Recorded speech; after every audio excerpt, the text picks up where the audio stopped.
All right, everyone. Got a little bit of a special news show that we're doing. Now, as to whether I call it news or not, it's not really. I don't know if I would call it that. It's more of just what I had heard from a correspondent in Central Asia, someone that I've worked with for many years. He has been throughout pretty much all this former Soviet Union, Belarus, Ukraine, Russia, Kazakhstan, the entire block of it. And so, he's got quite a bit of knowledge, very, very language talented, knows like four or five different languages quite fluently. His English was impressive. But on to the meat of the video. So, this foreign correspondent sends me about a handful of documents, four or five of them. First four, pretty small, about 60 to 80 pages. Nothing to scoff at, but there wasn't much. They just seemed like field manuals and, you know, emergency plans or whatever. But for the last document, aside from it being the biggest document, it was about 427 pages. Man, they could have just made the indentations a little shorter and everything and cut back on the double spacing. Could have been the perfect number of pages, but I'm not here to make jokes, guys. I am here to talk about the document that I saw. Now, granted, it was translated from Russian into English, and with my very rudimentary knowledge of just the alphabet, really, that's it. Like, I know A, V, D to Z, we, I don't know, whatever. I noticed there are parts of it that were kind of clearly not Russian. I saw, like the suffixes of lar and dor and kur and, a lot of vowel harmonies. Ludum, Ludus, Ludus, Alish, and Mish and Tir. So it was pretty obvious right off the bat that a good chunk of the document was not Russian. Not even close to Russian, like some other language not even remotely related to Russian. But I think that was got a good rundown for some real quick. I apologize everyone for that quick delay. I had to go run and go feed my dogs, so there you go. Anyways, as for the document and how it went, it's pretty obvious that there was obviously something fishy about it. It's kind of caught my eye. So, he had explained to me some kind of the cultural references. A lot of cultural references are made, a lot of cultural context is important. Because right off the bat, it was pretty obvious that, okay, this is some kind of PsyOp document. Right? Now, you could say it looked like a PsyOp and it walked like a PsyOp, but did it really quack like a PsyOp? Was it quacking right? Because it's obviously a PsyOp document. Now, I could go into the, whole freaking, how do I say, the parts of the recursivity as to, well, is this reverse psychology or is it, the reverse of reverse psychology, because they're expecting you to catch the reverse psychology, so it's actually the true psychology. And there's all these layers upon layers upon layers of this reverse psychology you're trying to think about. Now, some of them are just kind of outlandish, at least from an American perspective. Things of promoting false flag attacks. Those are obviously pretty obvious. False flags, pretty obvious. Stirring up resentment, stirring up disdain, nationalism, stuff like that. But it gets more. You get into the more subtle things, like kind of these maybe just making up small crimes. Now, mind you, abusing and sexually assaulting somebody is definitely not a small crime. Definitely a heinous crime. Definitely not to be, looked down upon. I mean, it's nothing small to scoff at. Obviously, it has major consequences on the individuals. But you could say in the grand scheme of, political things, it's pretty small. Unfortunately, that's how it is. Individuals just don't matter that much to politicians. And there's also parts about, word explains psychology, kind of, different parts of the human psyche, Freudian psychology, Jungian psychology, and just kind of stirring up this confusion within general populations. Part of this includes, promoting kind of these ideologies that are really on the surface kind of clear, kind of, very, very, I want to say, concise, very pure hearted. Okay, obviously we should look out for one another. Obviously we should frown upon people that are, predatory, people that lie, cheat, and steal for personal gain. Sure, okay, I agree with that. We can all agree with that, right? But then there's other parts where they're talking about using different schemes. They have these various kind of schemes going on, these various, you could say, alternate stories going on, but they're working in tandem with one another to create sort of this PsyOp world, right? Where they're kind of going from the bottom up and the top down. So they're sort of running these, if you will, PsyOps, and I really don't want to call it that.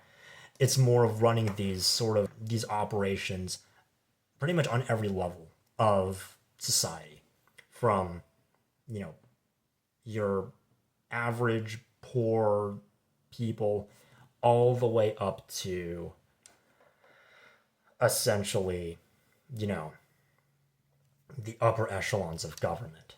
Now, part of it, includes pushing for eugenics, but then also throwing antithesis. So you're seeing these common things where they're throwing out these what if we have these polar opposite ideologies, sort of almost these egregores coming together and clashing. And part of it is, you're sort of putting people in a situation where they feel that they have to do something that's socially unacceptable in order to accomplish a certain goal or to get something done. And it's quite, I think for the average person, I would say for the average person, it just sounds like hogwash, some conspiracy theory. This is bullshit, whatever. For, I think, someone that's, a little more intelligent, a little more conscientious, and has a higher awareness, they may be like, oh, wow, this is some crazy conspiracy. I can't even believe it. And then, of course, for, I think, a small minority, they're like, oh, yeah, we're seeing it. We're seeing what's going on. And so, they explained how, this was actually not from Russian sources. This document did not come from Russian government, did not come from Russian sources. A lot of the words were misspelled. A lot of the words, like, my correspondent telling me, hey, look, this is not proper Russian. This is some guy who, I don't know, maybe he took a couple of college courses. Maybe he, did some online, I don't know, Babbel, Pimsleur, whatever's out there. And he learned a little bit of Russian and he tried to forge a document. Got everything messed up. The state security messed up. The formatting was messed up. Everything was messed up.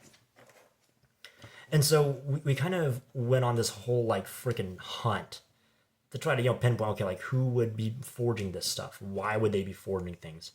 What exactly is the purpose of forging these documents? And we were kind of able to limit it down to, kind of three groups. Not going to drop any names, not going to throw anyone under the bus here. One of those groups is essentially a media firm. Second group is a company that owns a bunch of media firms. And the third one is, quite frankly, a telemarketing company. Yes, telemarketing, I know, right? Telemarketing company getting in on trying to cause some kind of psychological coup d'etat from within. And it's interesting how we kind of arrived at the conclusion, it's like, no, this is not a physical coup. This is not staging some kind of, literal, people storming government buildings from within the country.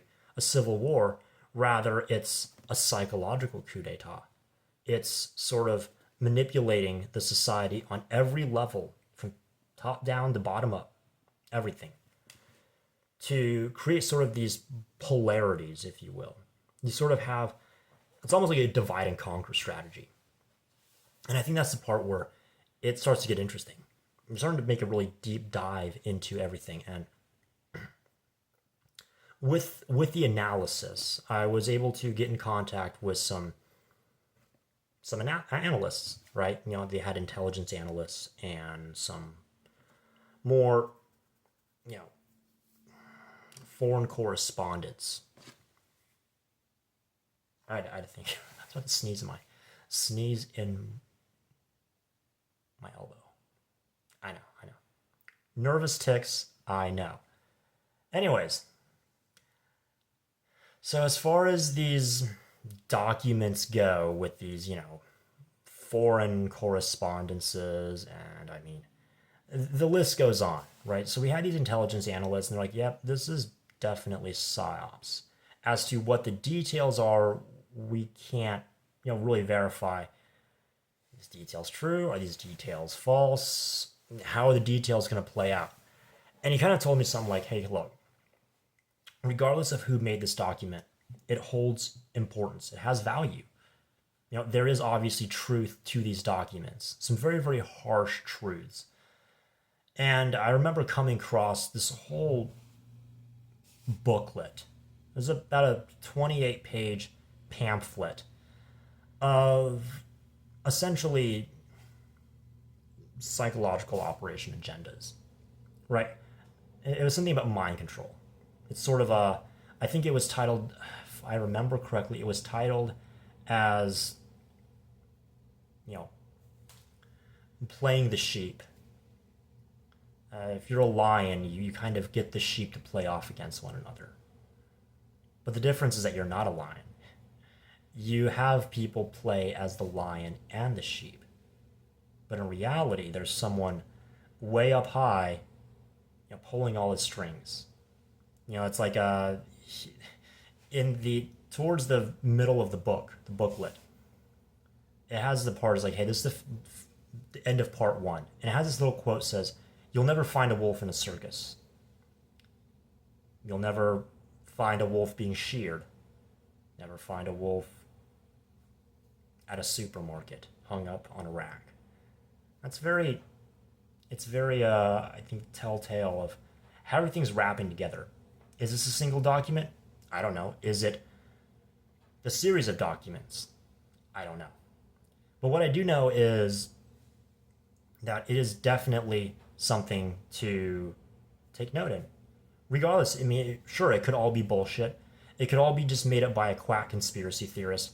It could all just be fabricated. Regardless, it does have a lot of credence. And I do think it's worth looking into. That's it, guys.